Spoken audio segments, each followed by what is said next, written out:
Hello friends. आज हम cooperative India में कैसे इस्टेब्लिश हुए, कहाँ पे इनकी संख्या ज़्यादा है और किस सेक्टर में ये ज़्यादा कोऑपरेटिव जो है वो इस्टेब्लिश किए गए हैं, सबके बारे में पढ़ेंगे। और कॉन्स्टिट्यूशनल स्टेटस क्या है कोऑपरेटिव का, इसके बारे में भी पढ़ेंगे। कोऑपरेटिव जो है वो 1904 में कोऑपरेटिव क्रेडिट सोसाइटी एक्ट के तहत कोऑपरेटिव्स की शुरुआत हुई। वर्ल्ड का 27% कोऑपरेटिव जो है वो इंडिया में है और 20% इंडियन जो है वो कोऑपरेटिव के मेंबर्स हैं। कौन कौन से सेक्टर हैं जिनमें कोऑपरेटिव ज़्यादा इस्टेब्लिश किए गए हैं? जो टॉप 3 कोऑपरेटिव सेक्टर है वो पहला है housing sector, dairy sector, primary agriculture credit society. Housing sector आप जानते ही हैं। हाउसिंग सेक्टर यानी सस्ते दामों पे लोगों को आवासीय सुविधा उपलब्ध कराना। डेयरी के एग्जाम्पल में आप अमूल को ले सकते हैं। और प्राइमरी एग्रीकल्चर क्रेडिट सोसाइटी यानी कि लोन देने की सुविधा, लेने की सुविधा, डिपॉजिटर्स की मनी डिपॉजिट करने की सुविधा इत्यादि के द्वारा ये primary agriculture credit society. Agriculture में बेसिकली जो लोन वोन की जो ज़रूरत होती है उसकी ज़रूरतों को प्राइमरी एग्रीकल्चर क्रेडिट सोसाइटी के माध्यम से पूरा किया जाता है। लीडिंग स्टेट कौन कौन से हैं? 57% ऑफ टोटल कोऑपरेटिव जो है वो इन्हीं राज्यों में इस्टेब्लिश्ड हैं। सबसे नंबर 1 पे महाराष्ट्र में सबसे ज़्यादा कोऑपरेटिव्स पाए जाते हैं। 25% ऑफ इंडिया कोऑपरेटिव जो है वो महाराष्ट्र में अकेले पाया जाता है। उसके बाद नंबर आता है गुजरात का, फिर तेलंगाना का, फिर मध्य प्रदेश का, कर्नाटका का। याद कर लीजिए, महाराष्ट्र, गुजरात, तेलंगाना, मध्य प्रदेश, कर्नाटका। अब कॉन्स्टिट्यूशन के बारे में इसमें क्या है, ये हमारे शुरू में स्टार्टिंग के कॉन्स्टिट्यूशन में इसका कोई मेंशन नहीं था, लेकिन 97th अमेंडमेंट जब आया 2011 में तो कोऑपरेटिव को कॉन्स्टिट्यूशनल स्टेटस भी देने की बात कही गई। इसमें हमारे फंडामेंटल राइट में 19(1)(c) क्लॉज जोड़ा गया, जिसमें कोऑपरेटिव सोसाइटी के बारे में कहा गया है। फंडामेंटल राइट जो है वो कोऑपरेटिव सोसाइटी है। और directive principle inserted article 43B to promote cooperatives, मतलब कि आर्टिकल 43 के द्वारा 43B ये कहता है कि हमें जो है कोऑपरेटिव को प्रमोट करना है। और 9B आप जानते हैं नगर निकायों से संबंधित है, यानी कि आर्टिकल 243ZH से लेके आर्टिकल 243ZT तक सॉरी फ्रेंड्स 243ZT तक हमारे कोऑपरेटिव जो है वो गवर्नेंस के थ्रू इन आर्टिकल्स के द्वारा गवर्न किए जाएंगे। अब गवर्नेंस स्ट्रक्चर क्या है? एक स्टेट में अगर कोऑपरेटिव है तो वो स्टेट लिस्ट के अंडर आएगा, लेकिन अगर मल्टी स्टेट कोऑपरेटिव है तो यूनियन लिस्ट के अंडर में आएगा। एंट्री 44 जो है वो यूनियन लिस्ट की, वो मल्टी स्टेट कोऑपरेटिव के गवर्नेंस की बात कहती है।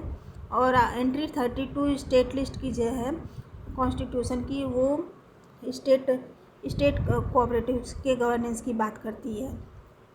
अब तक तो हमने पढ़ा कि इसका गवर्नेंस स्ट्रक्चर कैसा होगा, किस स्टेट में सबसे ज़्यादा कोऑपरेटिव्स हैं, और इंडिया वर्ल्ड का कितना % कोऑपरेटिव जो है वो होल्ड करता है, या फिर किस सेक्टर में सबसे ज़्यादा कोऑपरेटिव है, किस स्टेट में सबसे ज़्यादा कोऑपरेटिव हैं, ये सब हमने पढ़ा। अब हम पढ़ेंगे types of cooperative in India. देखिए दोस्तों, यहाँ पे 6 टाइप्स के कोऑपरेटिव्स दिए गए हैं। कंज्यूमर कोऑपरेटिव मीन्स जो हमारे मिडिल मैन होते हैं, एक क्रेता और विक्रेता यानी सेलर और बायर के बीच में। जैसे अगर फार्मिंग हो गई या फिर कोई भी प्रोडक्ट हो गया, मैन्युफैक्चरिंग ही हो गई, कोई भी प्रोडक्ट हो गया, तो उसमें मिडिल मैन ज़रूर लगेंगे। इन मिडिल मैन को कैसे एलिमिनेट किया जाए और रिजनेबल प्राइस पे कंज्यूमर्स को एक अच्छे दामों पे, एक सस्ते दामों पे प्रोडक्ट कैसे मुहैया कराया जाए, इसके लिए कंज्यूमर कोऑपरेटिव इस्टेब्लिश किए गए। प्रोड्यूसर कोऑपरेटिव प्रोड्यूसर की फैसिलिटी को ध्यान में रखते हुए ये कोऑपरेटिव बनाए गए हैं। जैसे कि स्मॉल प्रोड्यूसर जो हैं उनके पास रॉ मटेरियल जो है वो सस्ते दामों पे नहीं मिल पाता है। उनके पास टूल्स, टेक्नोलॉजी, इक्विपमेंट इत्यादि की जो है उनकी डर्थ रहती है, यानी कमी रहती है। इस वजह से वो अच्छे कॉम्पिटिटिव रेट पे प्रोडक्ट को प्रोड्यूस नहीं कर पाते हैं, जिससे कि उनका मार्केट में कोई इस्टेब्लिशमेंट नहीं हो पाता है। इस वजह से प्रोड्यूसर कोऑपरेटिव बनाए गए। कोऑपरेटिव क्रेडिट सोसाइटी ये क्या करती है, डिपॉजिट लेती है और लोन देती है लोअर इंटरेस्ट रेट पे। यानी कि कोऑपरेटिव क्रेडिट सोसाइटी में पहले भी मैंने एग्जांपल बताया कि सबसे ज़्यादा कोऑपरेटिव जो है इंडिया में वो हाउसिंग, डेयरी और प्राइमरी एग्रीकल्चर क्रेडिट सोसाइटी में है। तो ये भी एक क्रेडिट सोसाइटी ही है। लाइक अगर डिपॉजिट कोई करता है तो उसको लोन, लेंडिंग के थ्रू लोन जो दिया जाता है वो लोअर इंटरेस्ट रेट पे दिया जाता है, जिससे कि हमें लोन जो है एग्रीकल्चर के लिए कम दामों पे मिले। वो प्राइमरी एग्रीकल्चर क्रेडिट सोसाइटी कहलाती है। कोऑपरेटिव फार्मिंग सोसाइटी, फार्मिंग में भी बहुत सारी न्यू टेक्नोलॉजी आ गई हैं, नई नई इक्विपमेंट्स आ गए हैं, फर्टिलाइज़र आ गए हैं, इरिगेशन के टाइप्स आ गए हैं, सीड्स की वैराइटीज़ आ गई हैं। तो इन सब फैसिलिटीज़ को फार्मर्स को प्रोवाइड कराने के लिए कोऑपरेटिव फार्मिंग सोसाइटी इस्टेब्लिश किया जाता है। Housing cooperative provides affordable housing with instalment based payment. Affordable housing provide किया जाता है इंस्टॉलमेंट बेस्ड पेमेंट, यानी कि आप इंस्टॉलमेंट के थ्रू, किस्त के थ्रू उस घर को ख़रीद सकते हैं और किस्तों में उस घर के दामों को चुका सकते हैं। मार्केटिंग कोऑपरेटिव में Gujarat cooperative milk marketing federation, Amul जो है वो एक अच्छा एग्जांपल है।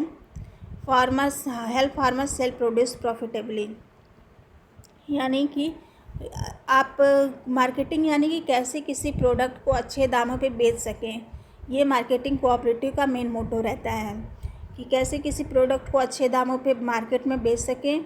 और जैसे कि Gujarat cooperative milk marketing federation.